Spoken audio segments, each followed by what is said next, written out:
ഈ പാറിപ്പറക്കുന്ന കൊടിയുണ്ടോ ബഷീറെ? അപ്പൊ എന്താ പറയുക, ഈ പാറിപ്പറക്കുന്ന കൊടിയുടെ കീഴില് ലക്ഷക്കണക്കിന് ആൾക്കാർ ഇന്ത്യയിലുടനീളുണ്ട്, കോടിക്കണക്കിന് ആൾ ഇന്ത്യയിലുടനീളുണ്ട്. അതിനപ്പുറം പിന്നെ കേരളത്തിൽ ഇതിനെ സ്നേഹിക്കുന്ന ലക്ഷക്കണക്കിന് ആളുകൾ, പിന്നെ പാർട്ടിക്കാരല്ലാത്ത കുറെ ആളുകളുണ്ട്.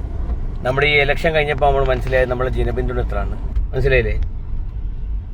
അപ്പോഴേ പിന്നെ ഇപ്പൊ നടക്കുന്ന ഒരു വിവാദമുണ്ട്. നമ്മുടെ പിന്നെ വി.ഡി. സതീശൻ പിന്നെ നമ്മുടെ പ്രതിപക്ഷ നേതാവ് തുടക്കം മുതൽ പറഞ്ഞ എല്ലാ കാര്യങ്ങളും, നമ്മുടെ ഉപതെരഞ്ഞെടുപ്പുകൾ, നമ്മുടെ ഗ്രാമപഞ്ചായത്ത് തദ്ദേശ സ്വയംഭരണ തെരഞ്ഞെടുപ്പുകൾ, എല്ലാ വിഷയത്തിലും കൃത്യമായിട്ട് കാര്യം പറഞ്ഞ ഒരു നേതാവായിരുന്നു അദ്ദേഹം.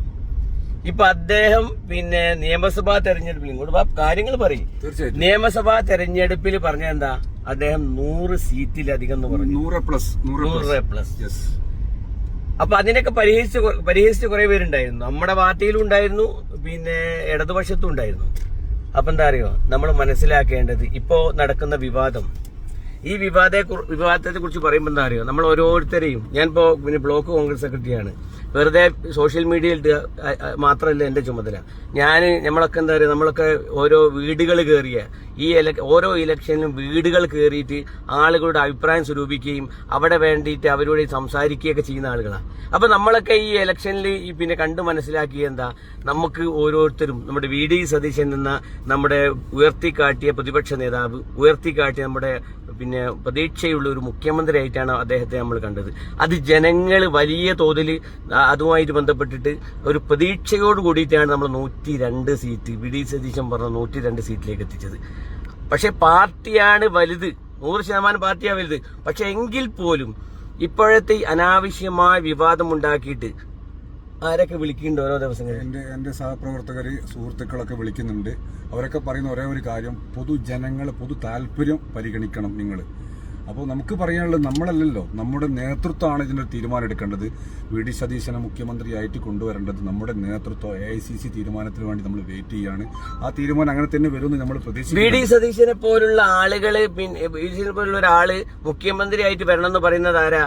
പിന്നെ പാർട്ടിക്കാർ മാത്രമല്ല, അതാണ് നിങ്ങൾ മനസ്സിലാക്കേണ്ടത്. നമ്മുടെ പാർട്ടി നേതൃത്വം മനസ്സിലാക്കേണ്ടത്. സാധാരണക്കാരായ ആളുകളൊക്കെ അദ്ദേഹത്തിന്റെ വിഷൻ, അദ്ദേഹത്തിന്റെ കാഴ്ചപ്പാട്, കേരളത്തെ എങ്ങോട്ട് പിന്നെ മുന്നോട്ട് നയിക്കുമെന്നൊക്കെ അദ്ദേഹം തന്നെ പറഞ്ഞ കാര്യങ്ങളാണ്. അപ്പൊ അതുകൊണ്ട് നമ്മളൊക്കെ മനസ്സിലാക്കുന്നത്, പിന്നെ അദ്ദേഹം തന്നെ വരണം, അല്ലെങ്കിൽ നമ്മൾ കലാപം ഉണ്ടാക്കുന്നു എന്നല്ലേ പറയുന്നത്. കോൺഗ്രസ് പ്രവർത്തകൻ എന്ന നിലയ്ക്ക് ഇതിനു വേണ്ടി നമ്മൾ എന്താ പറയുക, ഞാനൊക്കെ എത്രയോ കാലങ്ങളായി പിന്നെ ഈ പാർട്ടിക്ക് വേണ്ടി പ്രവർത്തിക്കുന്ന ആളാണ് ഞങ്ങളൊക്കെ.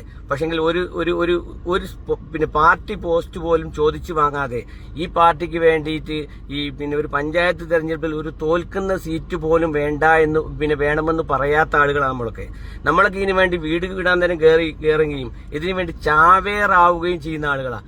അതുകൊണ്ട് പറയാണ്, നേതൃത്വമേ, KPCC AICC നേതൃത്വമേ, ഇത് നിങ്ങൾ പോകുന്നത് ആപത്തിലേക്കാണ്. എത്രയും പെട്ടെന്ന് തീരുമാനം ഉണ്ടാക്കുക. ഈ പൊതുജന താല്പര്യങ്ങൾ പരിഹരിക്കുക. പൊതുജന താല്പര്യം സംരക്ഷിക്കാതെ അനാവശ്യമായിട്ട് പിന്നെ KC വേണുഗോപാൽ മോശക്കാരനല്ല, അതുപോലെ നേതാക്കന്മാരൊന്നും ഒരു നേതാക്കന്മാരും കോൺഗ്രസിൽ മോശക്കാരായിട്ടില്ല.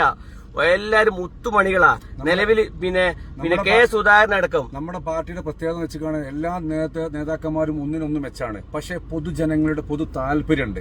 ഇന്ന് നമുക്കൊക്കെ വന്ന കോളുകൾ, നമ്മളൊക്കെ ടൗണിലേക്ക് ഇറങ്ങുമ്പോൾ ജനങ്ങളെ സംഭാഷണങ്ങൾ, അഭിപ്രായങ്ങൾ, അവരൊക്കെ നിർദ്ദേശങ്ങൾ എന്താന്ന് പറഞ്ഞാൽ, കേരളത്തിൽ ഒന്നടങ്കം സോഷ്യൽ മീഡിയ പോയി നോക്കിയാൽ നമുക്ക് മനസ്സിലാവും, വി.ഡി. സതീശൻ മുഖ്യമന്ത്രിയായി വരണം എന്നുള്ളതാണ് പൊതുജനങ്ങളുടെ താല്പര്യം. നമുക്ക് ഇത്രയും വലിയൊരു ഭൂരിപക്ഷം തന്ന് വിജയിപ്പിച്ചതാണ്.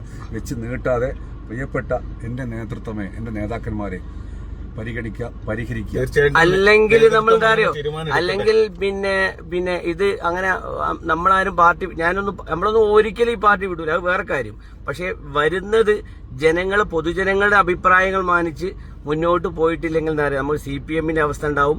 CPM ഇപ്പോ പോകുന്നത് അതുപോലെയുള്ള ഒരു അവസ്ഥയിലാണ്. പിണറായി വിജയനെ അനാവശ്യമായി പൊക്കിവെച്ച് അനാവശ്യമായി ജനങ്ങളെ താല്പര്യങ്ങളെ ഹനിച്ചുകൊണ്ട് മുന്നോട്ട് പോയതിന്റെ അടിസ്ഥാനത്തിലാണ് പിന്നെ ഈ പിണറായി വിജയന്റെ ഈ നേതൃത്വത്തിലാണ് ഇത് പൂർണ്ണമായിട്ട് ഈ CPM മണ്ണടിഞ്ഞു പോകാൻ പോകുന്നത്. അങ്ങനെ തന്നെ പറയാം. അദ്ദേഹം പ്രതിപക്ഷ നേതാവാണെങ്കിൽ പോലും അങ്ങനെ സംഭവിക്കും. അപ്പൊ പറയുന്നത് എന്താ പറയുക, പൊതുജനങ്ങളുടെയും വോട്ടർമാരുടെയും എന്താ പറയാ ആവശ്യങ്ങളെ മാനിക്കാത്ത ഒരു നേതൃത്വം അത് മനസ്സിലാക്കിയിട്ടില്ലെങ്കിൽ ഞങ്ങളെപ്പോലുള്ള പ്രവർത്തകര് നാളെ ഞങ്ങൾ ഈ പ്രദേശത്തോട് നടക്കുന്ന, ഈ നാട്ടിലൂടെ നടക്കുന്ന വോട്ടർമാർക്കിടയിലൂടെ അവരുടെ പിന്നെ ആവശ്യങ്ങളെ തൊട്ടറിയുന്ന ഞങ്ങളെപ്പോലുള്ള സാധാ പ്രവർത്തകർ, സാധാ നേതാക്കന്മാർ നിങ്ങളെ പിന്നെ ഈ പ്രവൃത്തി കൊണ്ട് പിന്നെ എന്താ പറയാ പ്രയാസപ്പെടുമെന്ന് മാത്രം പറയാൻ.